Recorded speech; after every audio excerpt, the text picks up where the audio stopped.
Do you know what, mate? After all deliberation, I've finally figured out what it is. So what you've got to do, you've got to press the link to open the app, and then you've got to go back into the link that you sent and then join it, and it works straight away. See, we're learning. We're learning every day. Look how good we are at making podcasts now. Or in my case, you live and you learn fuck all. So. Yeah. Oh, God. Anyway.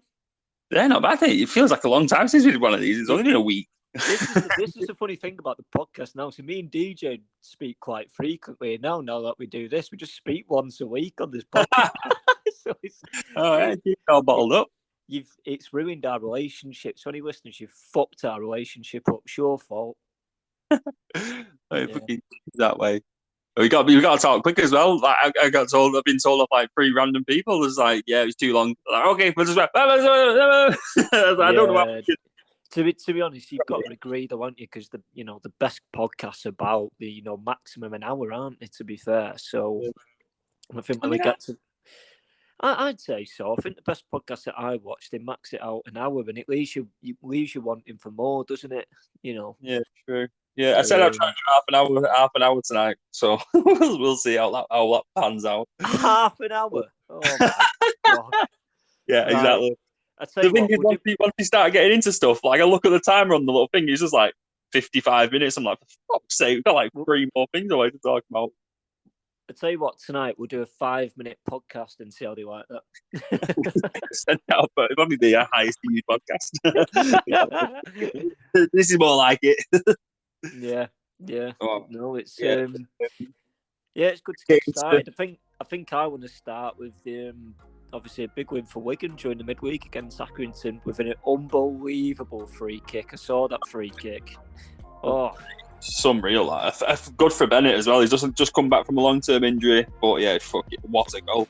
We were struggling in that game as well. Like we were really struggling, and then fucking top bins, boom, done. Yeah, took the lead, and we were flying. Then we did all right after that.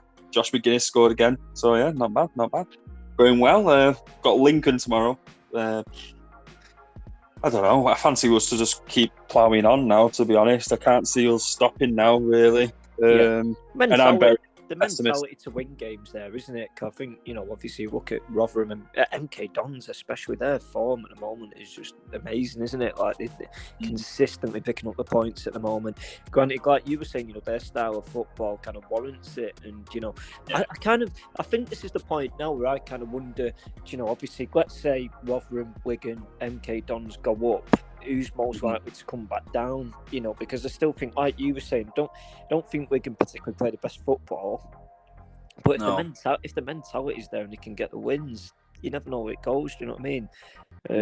But I worry for Wigan in that respect if they did get promoted, because I think they need potentially something more. Because obviously with you, I've seen a couple of games and. They need more if they're going to, push them in the Championship. But then, recruitment's a big thing, and there's a big summer coming, so, Yeah. I keep wanting to say to Wigan fans, but you don't want to kind of burst the bubble of promotion. The thing is, you don't want to tempt fate by saying, if we go up, what about this? Because there's still a massive chance we won't go up like that. It's not as if we're not even we're 1 point clear. Do you know what I mean? It's not like, we're 3 at the minute. Listen, it's not a foregone conclusion. I think, and like you said, I don't think any Wigan fan will kind of sit there and say, do you know what? Oh yeah, we're going to smash this. Well, because we saw Rotherham the other day drop points at home to Shrewsbury. I don't think anybody would have backed that on a bet. Do you know what I mean? No, nobody would have backed that on a bet.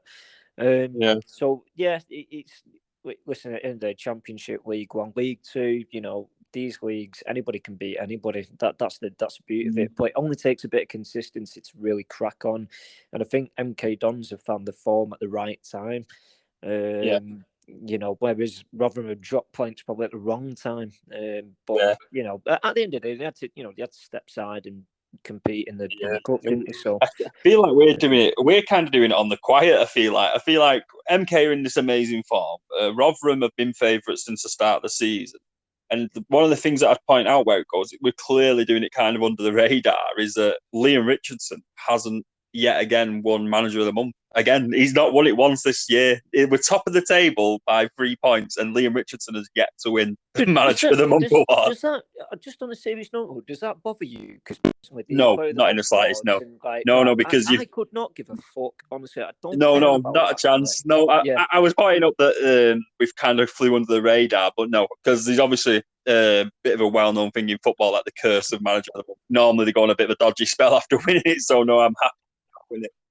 Yeah, absolutely. But I just think, I think you could shit house the league, even if you won every game 1-0 and you conceded most of the possession and most shots, you still won every game.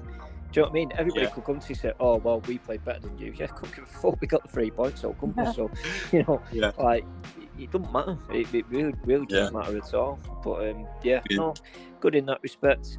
Obviously, United play Everton this weekend, and you can absolutely guarantee when United play a team that's not in form, guess who wins? The team that is not in form. And actually, to be honest, United aren't in form either. So, sorry, United, but if United play Everton this weekend, I think Everton are going to win. But there we go. Yeah.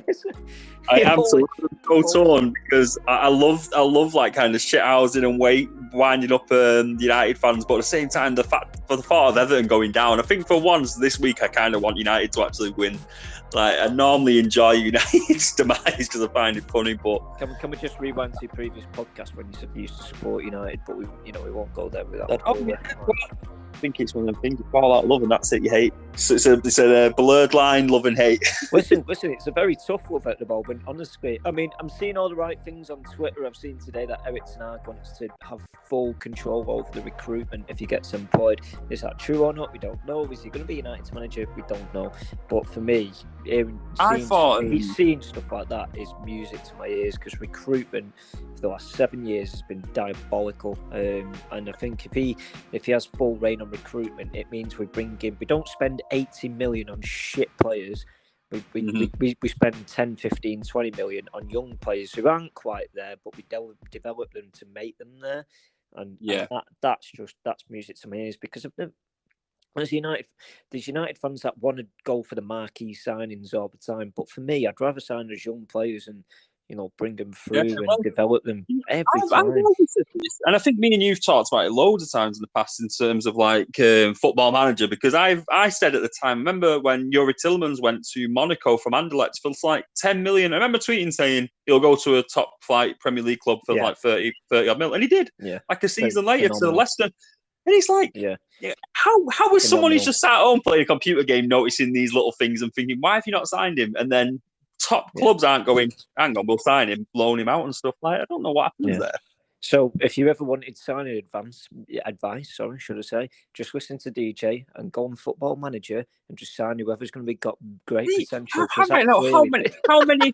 Every single person, I'd put this out there, every single person who played Football Manager on like FM20 knew that Erling Haaland was going to be the next big thing. We all knew it. Everyone knew it. And then why did no clubs go buying for him? You're right and you're wrong. I mean, it works in some cases. Haaland was a massive one because obviously he's strong, quick, pace, everything. And his finishing is immaculate. Like he really is the next big all-rounder striker. But you've got to remember the ones that don't work out. I always remember Richario Zitkovic. I don't know if you remember him, but I always remember seeing him on Footy Manager. And then he's at, where's he at now? Partizan Belgrade, I think he's at. And he don't even get games. So it's like, they don't always work out. Freddie Adu would probably be the big name that everybody talks about. That was meant to be the next Freddie Adu had a good career. Freddie Adu is world class. He has not had a good career, and he wilted and he's shite. So let's not go there. Didn't he? I'm sure. Hang on a minute. He played for Sunderland as well, and even they fucked him off. So I mean, if I was anything to tell you, he just but it don't always work out. But do you know what I think for teams like United? Looking at teams like, Salzburg, Ajax, Alkmaar, they need to be looking at some of the players in these teams because they're all recruited brilliantly. And I think Southampton did that quite well. They always went to these teams, they picked them off, and then they sold them on for big money to, Premier Leagues out Liverpool especially. Liverpool recruitment, as much as I hate them, is phenomenal, isn't it? Like, they don't only have seem a to set spend, don't they? They have a certain amount that he's only allowed to spend, which is like I've seen recently they're after Carvalho at Fulham, and I think that fits their bill perfectly. Yeah, really, it's a done deal, that, by the way. Is that's according to the Romano, the here we go. Yeah. Oh well, yeah. He don't usually miss with his things, does it? But it just again, you're not looking at an £80 million player there. You're looking at somebody that will develop into an £80 million player, and that's what I want United to do. Scout. What's the point of a scouting network if you're just going, all right, fuck it, we'll spend £90 million on a player? It's pointless. It's bizarre. Any Tom, Dick, and Harry can scout a player that's fucking, in the limelight. Do you know what I mean? What's the point? It goes back to what you were saying about the scout reports. Imagine doing a scout report with them playing. Well, fucking everybody else has done one anyway. Exactly. We just copied it. Like it must be a very strange thing at the time where it's like, we got to go and scout this lad called Paul Pogba. I've heard he's quite good. You know what I mean? It's that kind of thing. Like, well, you must know everything about him. It's embarrassing. I just don't get it. But it's before we move on. This is what I was going to ask you, before you had a bit of a rant about United transfer. Hasn't your current manager signed on to say he'll be the next director of football? Yeah, once he leaves, which is perfect for me, in my opinion. Yeah, it's perfect because we've seen with Ralph Rangnick, what we've seen is he's not tolerating this shite from players are trying to give back and stuff like that. We've seen it for the last few weeks easily. I think, don't get me wrong, the Leicester result at home the other day was not a good result. I think the game was there for taking for both sides. Personally, I think Leicester could have fought. I'm surprised, I think sometimes, Leicester could have really pushed on in that game against United at Old Trafford and took the 3 points if they wanted to, and they didn't. But at the same time, I think United could have done as well. United weren't the better team. Leicester were the better team. But, that game was just crying out for quality because there was such a lack of it. It was poor. But, he says the right things for me, Rangnick. I don't think his managing style is... So, as a being critical, Ralph Rangnick, tactically, I don't understand what he's trying to achieve. But I think in the past, we've seen how he recruits players. Again, he has that mindset to sign younger players for less money and develop them into, and that's, for me, everybody's opinion is different with United, but that for me is perfect. That's what I want to see. I want to see United make shrewd signings, young signings, bring them through to the first team and make it work. Yeah, and I think Rangnick is a big part of that. You've got to remember, he's had stints at, I know he was at Schalke, but like Salzburg, he was there as well. So he's had good recruitment roles. He's been in roles where I think we talk about scouting, and I think I don't know. I personally think he's just right for it. I don't think he's right as the manager, but I definitely think he's right to go upstairs. Do you know what I mean? That's my kind of impression. But I think with Ten Hag, I think with the manager that kind of fits that criteria. I mean, if United went and got, I don't know, someone, don't get me wrong, like a top name manager that just went to make marquee signings, I don't think it would work. But United, he's not worked for like last 10 years. God, really, that's been the system. It's not worked one bit. But again, you've got to remember some of the signing. I mean, there's been that many managerial changes for that level as well. And when you talk about the club that United are, is just embarrassing. But again, this is where the big divide is with United fans about, what's right and what's wrong. But we'll see. For me, making marquee signings, I think United spending more than 50 million on a player is wrong. Yeah, personally, I do, because it's not worked. None of the sign, in fact, even 40 million. None of the signings that we made for over 40 million in recent times, I don't think, because as soon as you put the higher price tag on someone's head, the more is expected of them.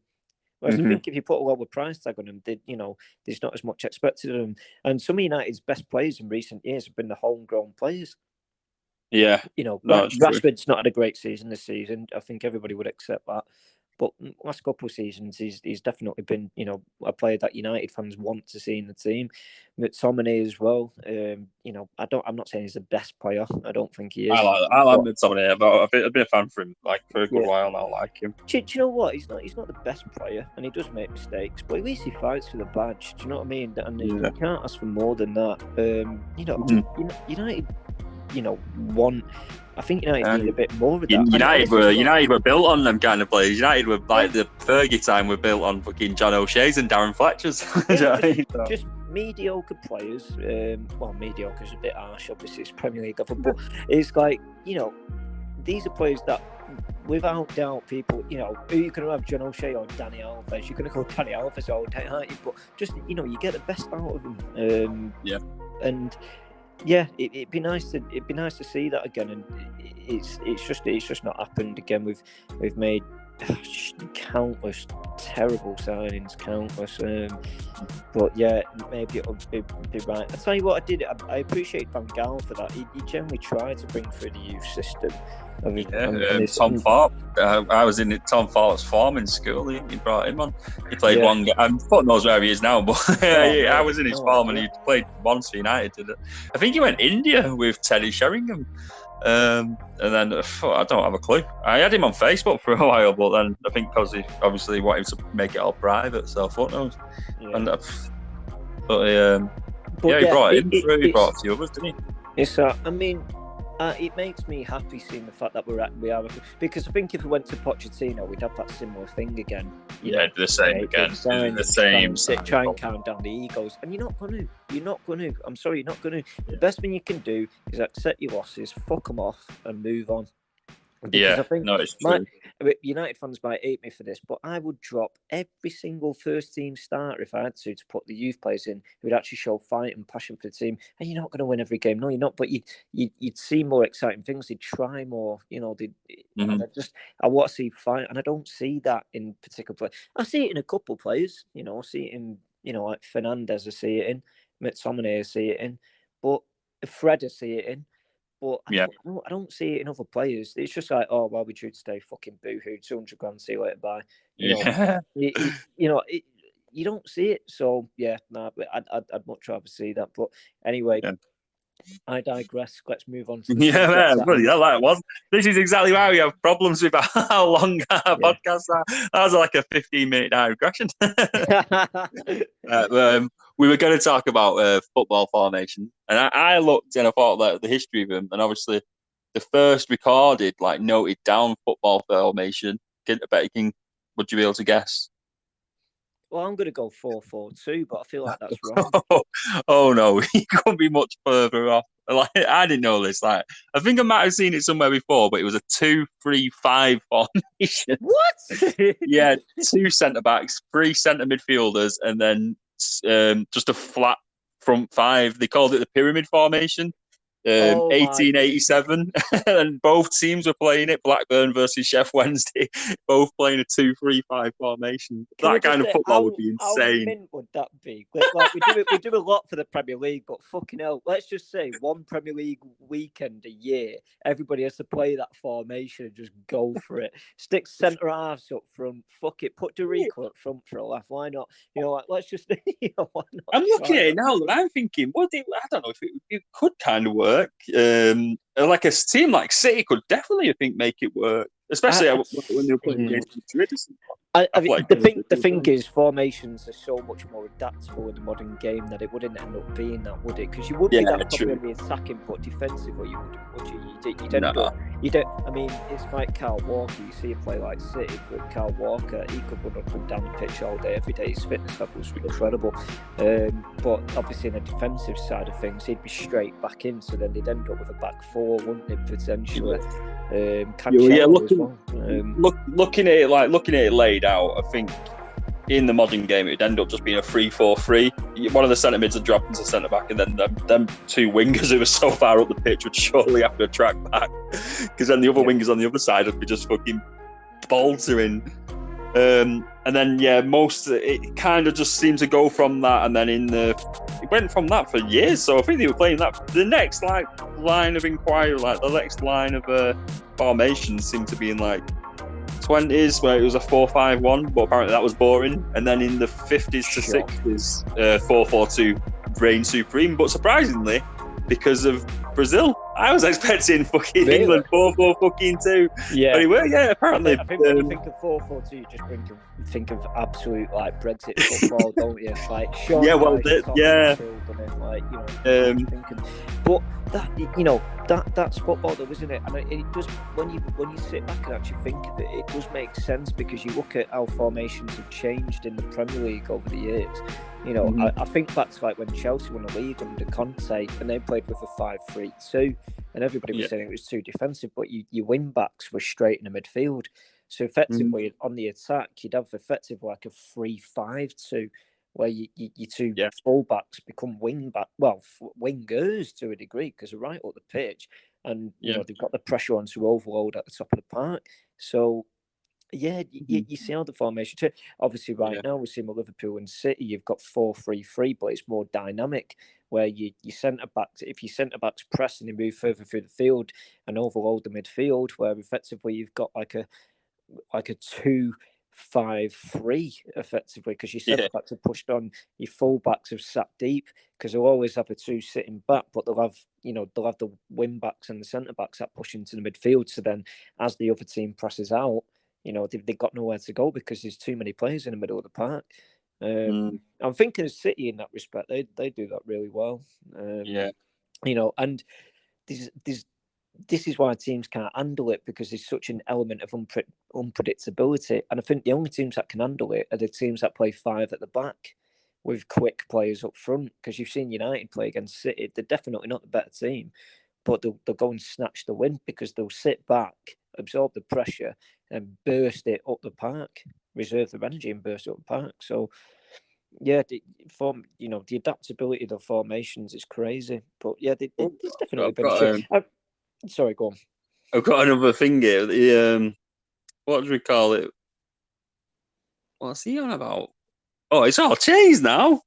Oh yeah, I've been reading off one article, and this other article's just like pretty much named the other guy, the other guy who I'm reading off and saying, "Oh, don't listen to him, he's chatting shit." Like pretty much just like no, saying that it weren't a 4-4-2 at all; it was a 4-2-4, which makes so much more sense of that Brazil side from like 1958, like the 1958 World Cup. We're going to much more imagine a 4-2-4 rather than 4-4-2. But again, though, you just got to remember, if you push your wingers further up, then you've kind of just established that, haven't you? So it's exactly. It's practically the same formation. Well, that's it, because your wingers are going to bomb forward, aren't they? So I mean, that's just up to your own opinion. Do you know what I mean? It seems like it just seems like one guy just seems to hate the other guys. Like, don't listen to him, he's chatting shit. Like, he literally named it. I've never seen that in an article before. Like, literally named the author of one of the articles and just said, "Don't listen to him. He don't know what he's talking about." It's very. I think that's so. That's just nitpicking, isn't it? Really, I mean, wingers are going to bomb forward. That's what they do. So effectively, you will end up with a 4-2-4 on the attack naturally, and then in defensively they'll sit a bit further back. So you are going to end up with a 4-4-2. So that's just nitpicking for say. Whoever's done that just needs to have a word for themselves.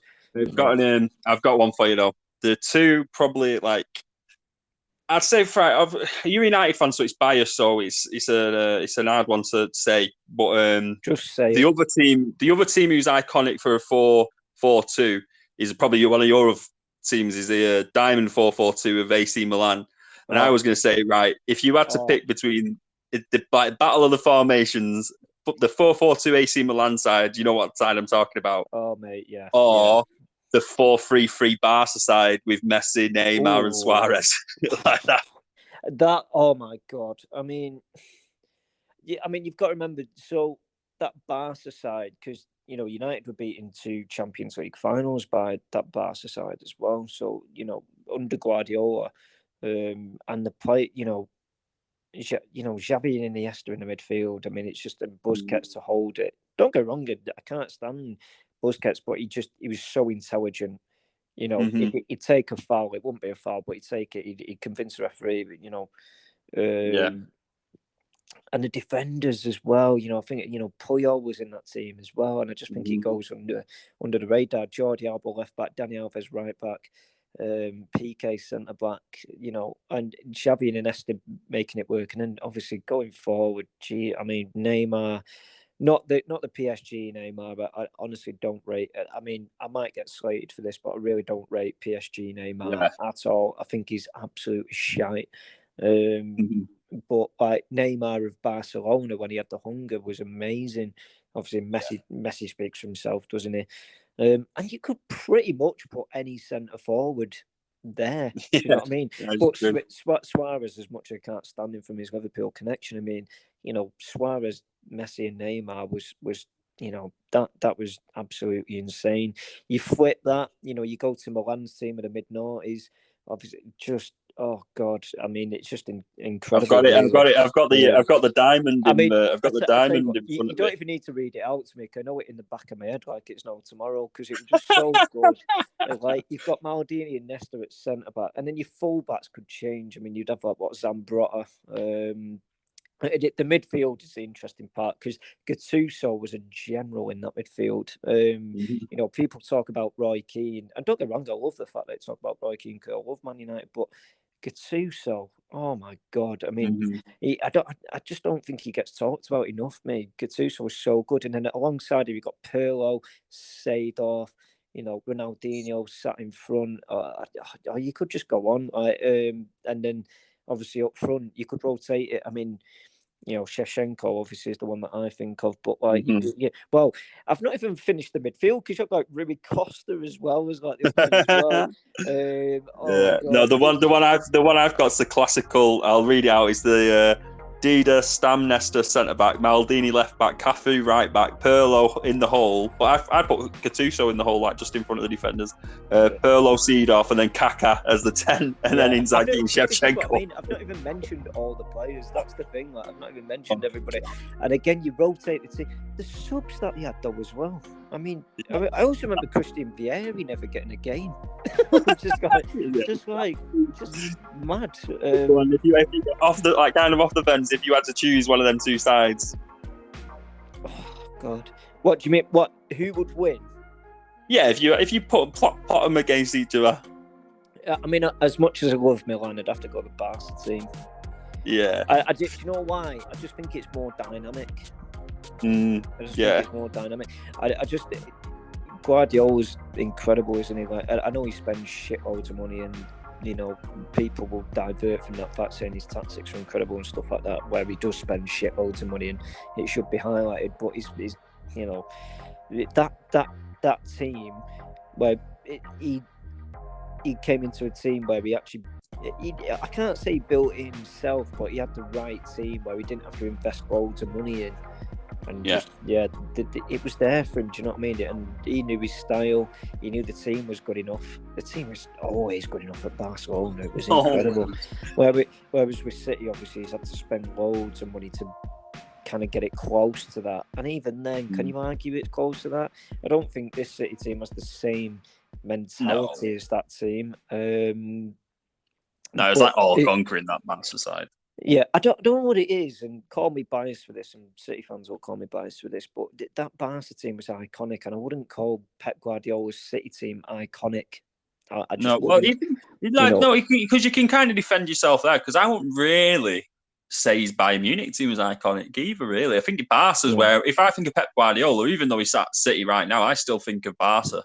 Well, you were talking about the front three, and I think of Bayern Munich with the Lewandowski, Ribery, and Robin. That team beat United at Old Trafford, and it was unbelievable. I think, in fact, the same Ribery and Robin. The same season, they went on to beat Dortmund in the Champions League final. Anyway, so Ribery and Robin though, what two players? They've just got that's like just hit a little nostalgia spot in my brain. It's not as if they're not old enough to start remembering about him, but they're just like old enough where it's just like Robin cutting inside on that left foot. Some of the other players in that team, obviously they paid big for Neuer because he knew how good he was as a sweeper keeper. He was the next dynamic of a great keeper, wasn't he, Manuel Neuer? But some of the other players in that team, Dante at centre back, absolute. Jerome Boateng was phenomenal for buying after City. Every time I can't take Jerome Boateng serious though because of that Messi. You know, when he just nutmegged him anyone, he's like, oh man. Every time I hear his name, that's the first image that pops in my head. Yeah, but again, these formations are played by the teams that play the best football at the moment. So Liverpool and City have to be in there. Hate myself for saying it, but they do. Not that I watch them, couldn't give a fuck. But Bayern Munich. Look at Real Madrid now as well. You kind of get that inclination with Benzema and Vinicius Junior that they're going to build on the right tracks. For a similar output.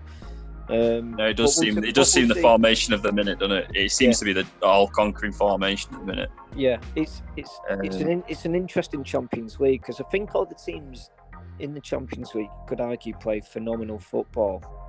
Maybe Bayern and Villarreal. I think Villarreal are in there on heart and merit. They're just playing for their lives in there, and that do you know what? Did you see them? They played really well though. They gave Bayern a good slapping. I know it was only 1-0, but they did give them a good fucking They could have scored one or two more. To be fair to them, they played really well. I don't for a minute doubt that they're not there on merit. I think obviously when you look at the quality, I think there is a lot of heart and spirit in their performances. But you look at the other clubs, Liverpool, City, you could argue Chelsea as well, Bayern Munich, Real Madrid. Those teams are there because they're just class. The football. I love a random Spanish team, like a lower Spanish team. They always seem to be one. For me, like growing up, it used to always be Deportivo La Coruña. They used to always be them. Like that team. Some of the Luque as a winger. Oh my god, I used to dream of having a cross like him. Like his crossing. Who was the centre attacking mid? He used to play for him as well. I can't think of his name. I think it was Ruby Costa. Ruby Costa was in that team as well. They had Mirante, but just a holding midfielder / centre back, absolute general. Yeah. It was so good. Well, that's the team again that beat. I just think of the teams that beat United. It's like this shit should haunt me, but I think just when I was younger watching, I just appreciated it because I just thought, fucking. Fair play. Granted, it was under Mourinho. The tactics were appalling. They got away with murder. The Porto team I'm thinking of now. Yeah. That Porto. Mirante was a Porto player. Sorry, I'm digressing. I'm not on about digressing about all the teams. We're going to do a 5-hour podcast about every team that's ever beat United. Let you just digress about every one of them. Well, I still, even now, and everybody will disagree with me. I don't know one person that will agree with me, but the best goal I ever saw at United was scored by Batistuta for Fiorentina when he just absolutely slapped it. Oh my god, I'll never see a better goal than that Old Trafford. Just for the moment and the feeling, it was just trying to remember if Wigan have ever scored at Old Trafford, but I'm 90% sure we've never scored at Old Trafford. We only beat you once, and that was at the DW, so there was no chance. I don't think. Are you sure? I'm struggling. Wigan don't have a good track record against United. I think United always. I mean, you've got to remember United turned up. Wigan was one of the last games of the season to secure the title. I remember Giggs scoring to seal the win. Yeah, I think we gave you a bit of a go now and again at DW, but Old Trafford, we just bend over. We just take it every time. It was an unflattering score. Like it didn't. I say very flattering scoreline because I think we won 3-0, but the game was quite close for the majority of the game. Yeah. So it wasn't like a foregone conclusion. It's just due to the chances. But it's weird. I've always wondered about that because I always think to the games United used to play against Blackburn, and you just knew you weren't going to win that game. Because Brad Friedel was just a cunt in net, just everything. Brad Friedel just Blackburn are to United of what we are to City these days. Like we've made City our little bitch now. Like City are terrified to play us. That honestly, and do you know what? I didn't even watch that Amazon. Was it an Amazon documentary about City or something? But I always remember seeing that. Sit down. I always remember that clip on fucking Twitter, just doing the rounds, Guardiola going mad at his players, and Fabian Delph just looking at him like, I shouldn't really be here, mate, should I? It's so magic. I was on the pitch that day. I remember me and Carl went.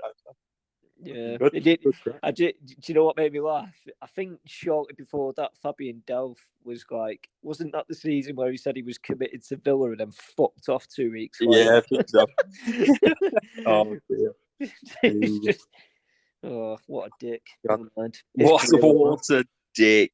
Let's finish. We'll put it all into one. So I think 45 minutes would be decent, though. That's like in between. But I wanted to do a football room 101, which you asked me, so the answer the room 101 from George Orwell's 1984 is somewhere you put three things, probably more in the book. I'm rereading that actually again, but three things and they disappear off the face of the earth. So three football-based things that you just put in room 101. Well, you go first. Right. For me, Manchester United. No. What? No, well, probably United part of it. I'd say all these directors and all like football agents and that kind of corporate side of it, just corporations and stuff, just fuck them all off, get them all gone. Like, get football back to the basic.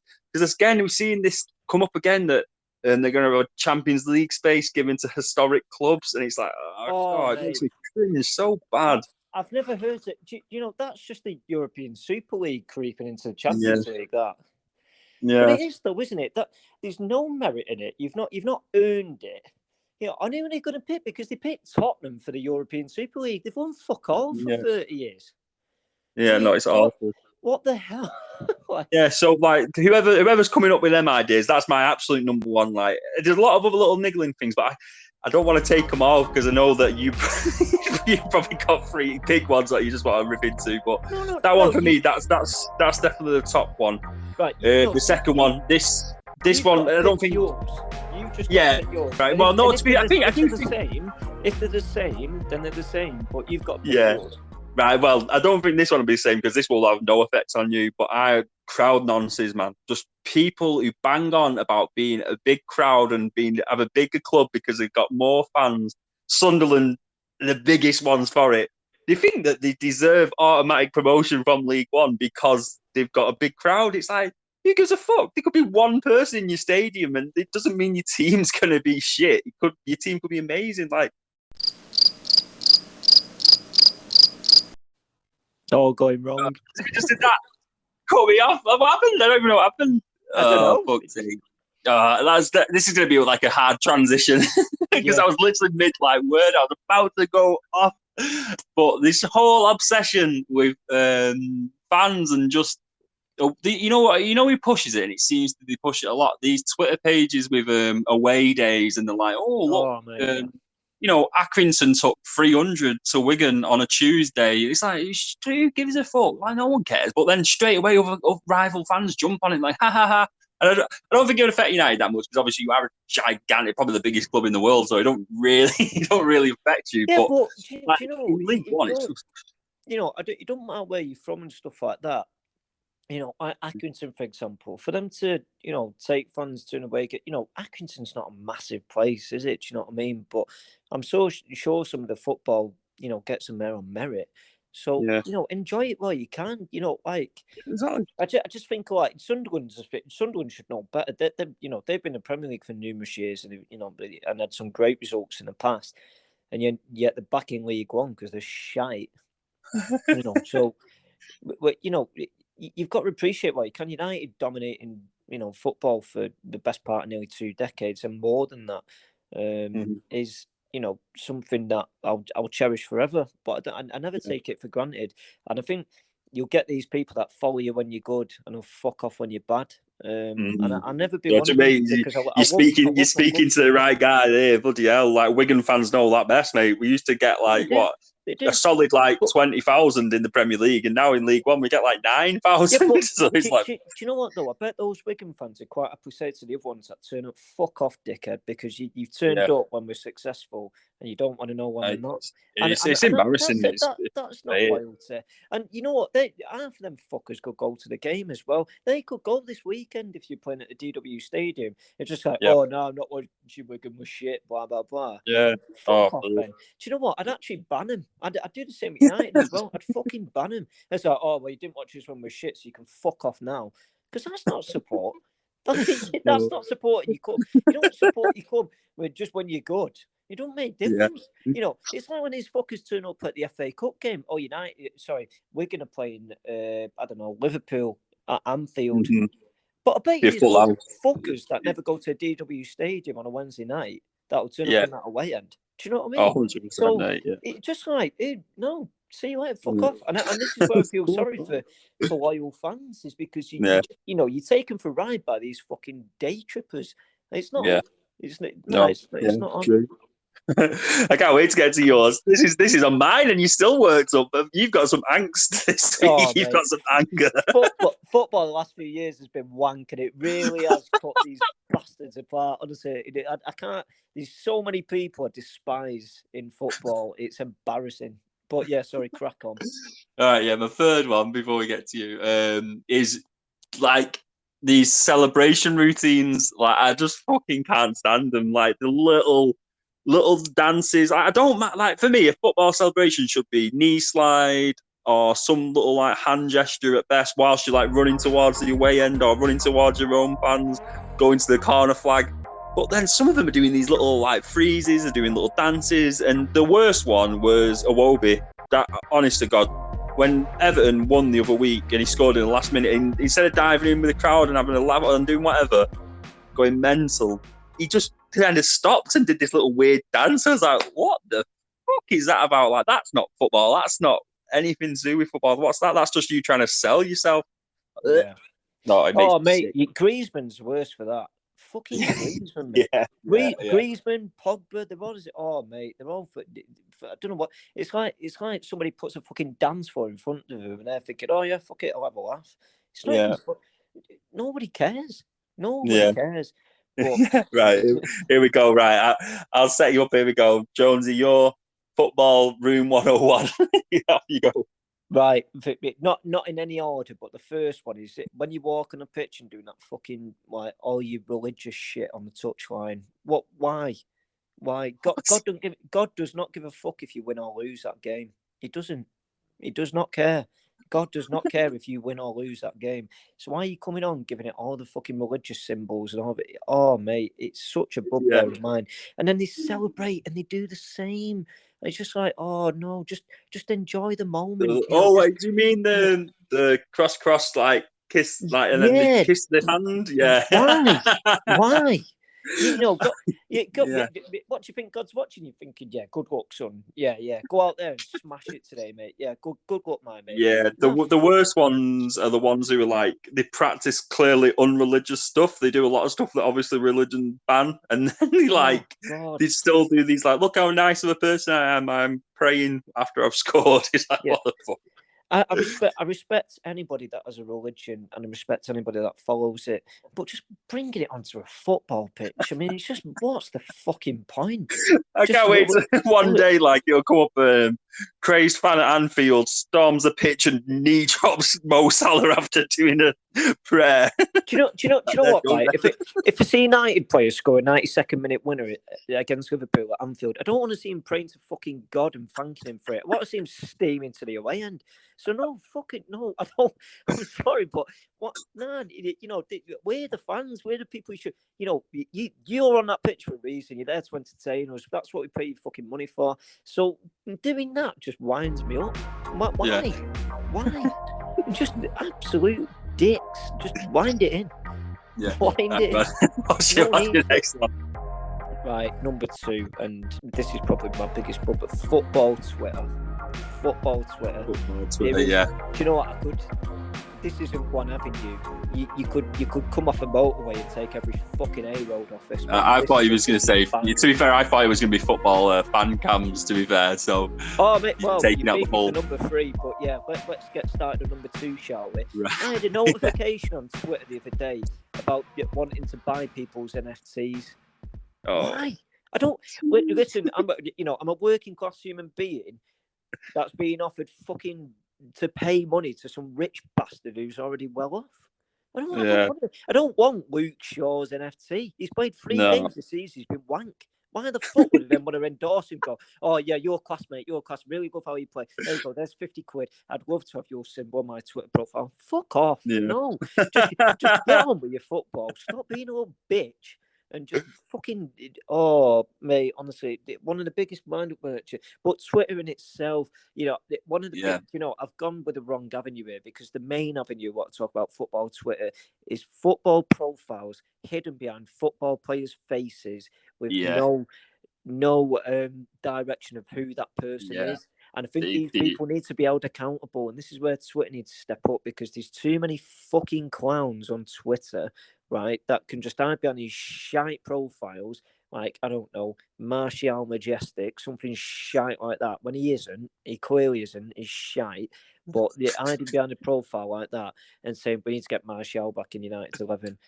Give it a fucking rest, will you? You don't know nothing about football. I'm not saying I do, because that'd be very hypocritical, but I'd take it. I thought you was going to take it a step further then, because them profiles, the ones exactly what you're talking about, they'd be racist, they'd be sexist to women, they'd be awful. They're the ones giving football fans a really bad name, because they're going to women and saying, like, you don't know anything about football. And it's like, this isn't even really like a guy. It's just like a random fucking twat. He's just sat in his basement somewhere. So it's got a 12-year-old in his mum's bedroom, because he hasn't got enough to afford 2 computers to put one in his own bedroom, to know that he's spouting out shit, racist comments, sexist comments, and it's just like, why? I know, all these people are all like-minded. They all like their own shit. They're all begging for followers. They're all muppets. Like, they're all. I don't. I think the thing is, for me, what's the end game for them? Like, are they just? I don't know. I just think they're monks. Like, well, I'll tell you something. You don't have to run our Twitter page. Obviously, because we're trying to start something up, I have to do the same kind of shit and try and get some followers. So I'm kind of part of that world now. I don't even look at the feed. I barely even look at any of the feed. I'm just trying to cast a massive net to try and get some listeners in. Yeah, but DJ, hear me out. You've got to remember that you're not doing it in the respect that you're, putting out controversial comments to get followers. Remember that. Maybe after your comments about religion, they might be getting. Yeah, but no, because my comments aren't about religion.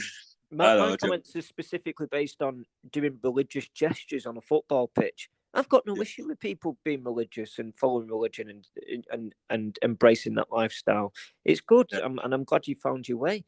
But what I don't get is God's not going to look at you and think, oh, yeah, thank you for praying to me. I can't wait for you to score today. What do you think he's doing? Sat there in a fucking cloud looking down at you going, oh, yeah, I hope you score today. Oh, look out. We need this energy every week. I want you to come on just raging every week. I just do this every single week. What's he doing? He's like, when Rashford prays and go, oh, yeah, thanks, Rashford. Yeah, I hope you score today, mate. Yeah, go scrap it, mate. Yeah, you'll smash it today. No, he isn't. He don't care. Well, God does not care if you score or you don't score. He doesn't. He does not care. Your first one is religious gestures on a pitch because God's not listening. God's not watching. Well, he's watching for religious people, but he's not. He don't care about football. Your second one is Twitter profile. I'm not finished with Twitter yet. Twitter, right? Let's get it right. And you know as well as I do, Man United are the worst football club for this, because first of all, let's make it clear, we're not a fan camp, because we're not leeching off the name off a fucking football club. So all these dicks that do, your Mark Goldbridge, Flex Saeed, Johnny FX, they're all tossers. Absolute tossers. They film themselves. They film their own reactions in the ground. One of them went to the ground and got slapped and fucked off home because he didn't like it, because United fans despised him. I've heard that numerous times. And I saw, well, I didn't see it myself, but I saw it on Twitter enough, which was funny. But it's like these people leeching off the name of Man United to make a name for themselves. When they're a bunch of money. That Johnny FX, mate, here's the best part. Everybody found out that his missus sticks on pictures on OnlyFans. Oh, so she's trying to make a name for herself. So everybody's taking the piss out. He still don't understand.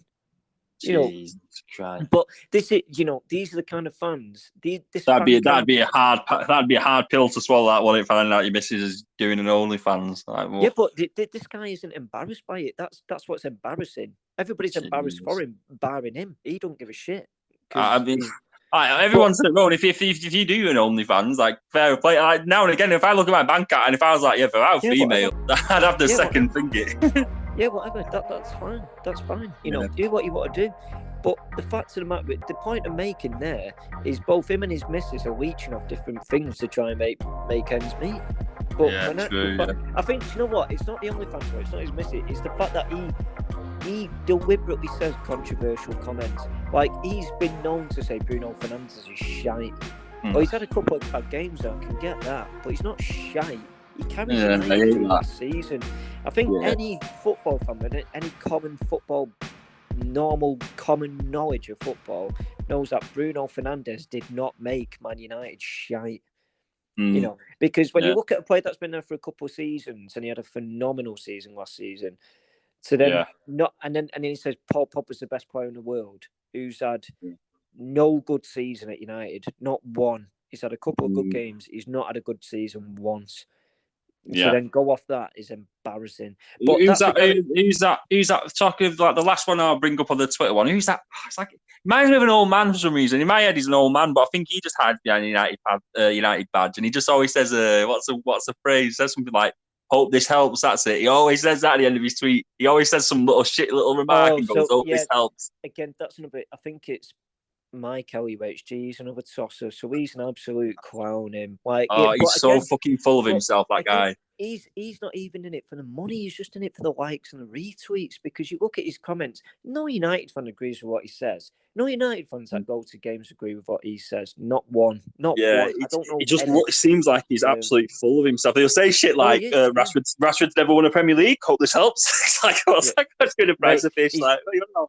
Truth be told, he's not even a United fan, in my opinion. He's just there to gain likes and attention. And to be honest, I feel sorry for the poor fucker because clearly, he's begging it for attention, but he doesn't get any in real life, and that's unfortunate. But that's the life he's chosen because he's a little gimp. Yeah. So, yeah. So, well, he is. Call it what he is. How do you know he's bald? That's what I want to. That's what I want to know. I didn't say he was bald. No, I just said he was a little gimp. That's all. Oh, right. I thought you said he's a bald gimp. I thought, do you know him personally? Like, how do you know he's bald? He might be a bald gimp. I don't get it. Truth be told, I don't give a shit. But the fact of the matter is, he should have his profile deleted. And he should be questioned by the police for being an absolute weapon. Right. So, honestly, I think a few of them need it. Right, go on. Moving on to the piece de resistance. I think we know what's coming. Yeah. I've got my up to now. I've talked that much shit on this one today. Your third and final. What do you think it is? I've already said it, I'm pretty sure. And I know this because we've even spoke about it a few times. I know for a fact that you hate these fucking fan cams. And Wigan don't really have them, so I can't really say much. But I have seen some United ones. I'll never click on it. Like, it just goes through me, the idea of it. But don't give them any fan cam from any club does not deserve the attention, because the fact of the matter is the supporters that go day in, day out, home and away, spend lots of money, should not be subject to a little twat sat in his bedroom trying to provoke people's opinions and things like that. It's absolutely, utterly embarrassing. And you're right, mate. It is that. It is exactly that. I'm not going to take any fucking lectures from some twat sat behind a computer in Nottingham. I'm not going to take any lectures from some fat twat that goes to games and films himself when we concede a goal. I'm not going to take any lectures from some twat that thinks he can interview popular people, gets bait off Sky News, when actually no one's ever heard of him before the last 5 years until he came into fan cam. The thing is, these fan cams, right? And I know United are a big club. I know United are a very big club, but nobody had ever heard of these fuckers before fan cam started. You'd never seen them at games. You'd never seen one of them at games. I'll tell you. When I hear clips on Twitter, I always think their accent is like, "You're not from Manchester. I've never heard that accent before." Exactly. Like, I hear him and I'm like, "Where's that from? Where are you not from?" That sounded like, I know it's an easy joke. It was a very easy joke to say. Oh, they sound like they're from down south, but they really sound like somewhere further south. Anyway, they don't sound like they're from Manchester. The thing is, mate, it's like I think a lot of people sold the soul to this. Let's make revenue off United. Now, United's leached enough as it is for a Glazer system, and people can agree with me and disagree with me, but anybody with any normal football acumen would know that United have been rinsed through ownership. And then to see these little maggots like come out with some shite comments and try and leech off the club by selling the fucking NFTs and little gimpy, like, oh, we've got merch and stuff like that off the back of a massive football club. And do you know what? It don't even matter if you're a massive football club. Imagine those little gimps coming out with controversial comments saying Jack Lockmore's shit and then trying to sell Wigan badges. You'd be I pissed can off. imagine. That's the equivalent. And you see these muppets all the time. Oh my god! And I just Coming to think of it, I can imagine that. Like, because I can't that is imagine the it. equivalent. It's not like personal to me because we never have it. There's no fans out there for Wigan trying to get this a bit of attention by saying, "Oh, this well-known good player is actually shit." Blah, blah, blah. It's like, ugh. There's no other comment other than the begging it for likes off people who again are all like-minded with fucking stupid. So when I was talking before about like reviews, my mum gave me a review. She said, "Stop swearing." You swear far too much on it. And this episode, all of the reviews like twat, fucking cunt. Oh, Jesus. Yeah, sorry, Mrs. Morris. I apologise for my also terrible language. But you've got to know the facts, unfortunately, and that's what it is. But do you know what? I know we picked 3, but I could go on and on and on. And it's just, but all I want to see, and this is where I think United collapsing at some point and actually going into the Championship will be beneficial, was because you get rid of a lot of this shit that follows it.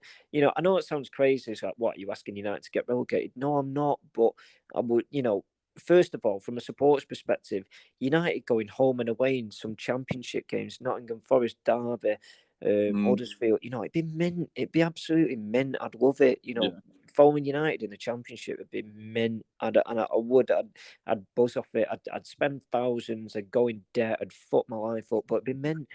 So it just, it just be amazing. It'd be top experience. And I know, from being a season ticket holder as well and going with my lads as well to United, and it just, I hear stories, from especially the older lads from the 70s when they talk about when United did get relegated and how good it was, from an experience point of view to experience it. Even my dad tells me, and it just sounds top. Do you know what I mean? And I think, you miss the point, and I think that's why I always come back to the fact that, I know Wigan have been in the Premier League, but they're in League One, and if they win the title this season, enjoy it. You've won something, and it's still, it don't matter how you still won something, and just enjoy it. Well, when it came up again, this like kind of historical blah blah Champions League place, I thought it made it straight away again. I was like, right, just get all the top clubs in the world, fuck them all off, and just make like, I know obviously that would be shit for you. It's like the opposite of what you'd want right now. But for me as a Wigan fan, it's like I'd love if they just fucked off the Premier League, made it its own little thing there. No one can get relegated, no one can get promoted. Blah, blah, blah. Then they went back to they gave the rest of us like a Division 1 to 4, and it was just like classical football. And it was they fucked off all these fan cams with them, and then just sent them all off into a little bubble and left us all alone where we could just play real football with real fans, just enjoying ourselves. It's like a utopia. Yeah, it's just you've got to. I think the problem is, I think football's kind of fallen into that modern world where you've got to be perfect, and obviously if you're not perfect, you're shite. And I think it falls into that category, and I'm not, and I know you're not for it. I know I'm definitely not for it. In fact, I think you're more not for it than I am. But it just enjoy the games. When if United swap a team, I'll absolutely enjoy it. I remember United getting beaten in the cup by Sunderland, and Vito Manoni had the best penalty saving experience of his life. And we were shite. It was so bad. But I remember going back into the pub with our mates, getting absolutely battered. It's probably, honestly, I know it sounds stupid. It was a midweek night. I went to work awful the day after. I couldn't wait. But it was probably one of the best nights I've had with United because of the experience of the day. And it's those moments you think about. And these fan cams and twats like that with shite Twitter profiles will never understand that. They'll never understand the experience you have with your mates in wins and losses with your football club that you're passionate about. They never get that. They never understand it, and they never will. Yeah. Yeah, no, nice. I think that's a very nice way to end. You've come full circle. You came in with a fucking house on fire, swearing at everybody, and you've summarised it nicely. You've calmed down. I've not calmed down. Sorry, Mrs. Morris, I've not calmed down. But No. you got what? You kick off at 12:30 tomorrow. Yeah, it's an early kick-off tomorrow. Yeah, if United play that same system as they did the other day against Leicester, there's no winning it. There's a draw maybe, but there's no winning it. But again, apparently Ronaldo's back. We'll see. But apparently Varane's out again, so it leaves a sparse at the back, and we all know how good Harry Maguire's been recently. Yeah, true. Which is not good. That was another thing as well. All that support for him from getting a bit of criticism.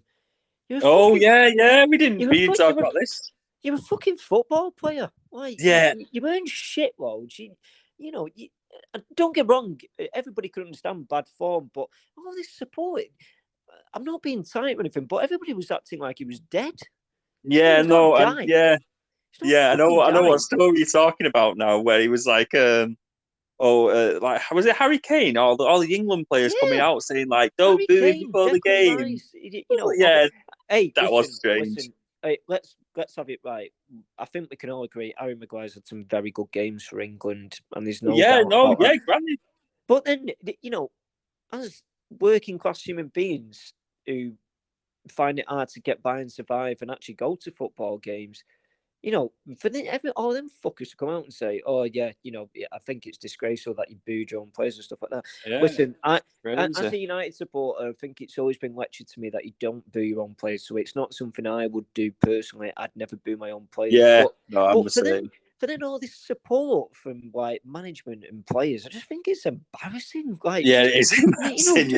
If you're, you know, it's like you're playing shit. We go to work, okay, in our own jobs, and if we didn't do it, if we had an half-arsed attitude and couldn't be arsed, we get lectured for it. No, yeah, I put on my Twitter, I said, like, never mind fucking sticking up for him. I could drag me through the streets of Ashton, getting booed, getting eggs thrown at me, like anything you want, every day, Monday to Friday, for the fucking same wages on telly. Like, I'd happily take that. I'd be fucking fine with it. Do you know what? I'd love it if I put on Twitter or everybody in work's criticising me because sat on my ass and did fuck all day.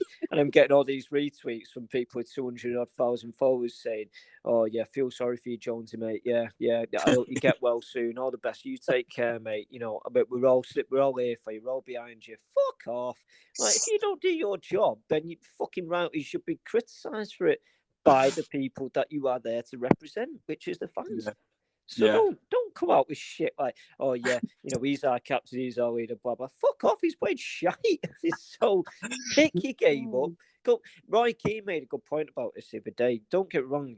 I will never boo players. I'm not, you know, I think that's really, I don't get booing players, man. I think it's quite embarrassing. I think Newcastle are a prime example of that. If the team plays shite, they'll boo him. I think it's pretty piss poor, to be honest. But at the same time, you know, you're a fan and you have your own opinion, and that's okay.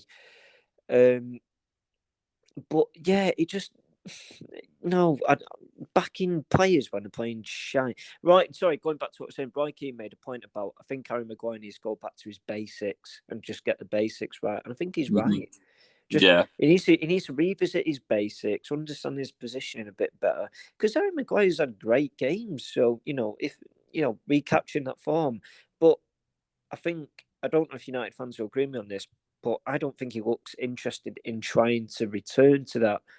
You know, I don't think, you know, we see on his Twitter account and his Insta all the time about posting his, "Oh yeah, we lost again, we'll go again next week." You're fucking wrong, because you do the same thing week in, week out. You know, but you don't look into it. You look happy to post on your socials, but you don't look happy to try and put the work in and try and revisit the basics. Yeah, no, it's very true. But what do I know? What do I know? What do we know? What does anyone know? We're not a fan cam. No, let's wrap it up. We've done an hour again. We've let down everybody again. I think I might post it in 2 parts, so I might just post it in 2 parts. I'll just put part 1 and then part 2, and part 1 will just end abruptly as anything, with me just going and then just doing a second part, just to keep everyone happy, because apparently no one could listen to a podcast longer than an hour, even though the podcasts I mainly listen to are like 5 hours long. Yeah, You no, know. I don't think an hour's too bad. I think it's all right. I think joining it together would be fine. But yeah, we'll see. No, We'll probably get no. criticised again, but it's funny, isn't it? Yeah, true. All right, I'll see you again next week. All right, see you next week. I mean, but we don't even know the topic for next week yet, do we? So we'll have to pop that on Twitter, I guess. We're not good enough yet. I think I think we're just kind of shaking the cobwebs off, and then one day we'll do a properly organised, structured podcast with certain topics, with certain things, with people coming on. And I even put on our Twitter today saying, like, just give us some kind of feedback. Try and work at it. Because we're going to have to change the name of the podcast because the podcast is called Scout It Out, and we've clearly not scouted any football players, barring a couple. So we're a bunch of frauds, we're a bunch of liars. Yeah. Fan cams are better than us. Hail fan cams. Honestly, I was thinking this the other day. I did consider just thinking, like, fuck it, I'll just rebrand everything. It's only like editing a Twitter name and editing an emblem. How quick did it come up with? You sent me that little photo with it, like, in no time, so it won't be too long. So. Yeah. And I think all our diehard fans would move over with us. Fans? Not our fans. You ain't got no fans! Okay, now, if there's a fan of any of us, fucking let us know. Because I need to understand why. But no, it's sweet. Right, anyway, let's call it because we're going on. Right. Yeah. Right, bye. Let's do it again. See you later. See you in a bit, mate.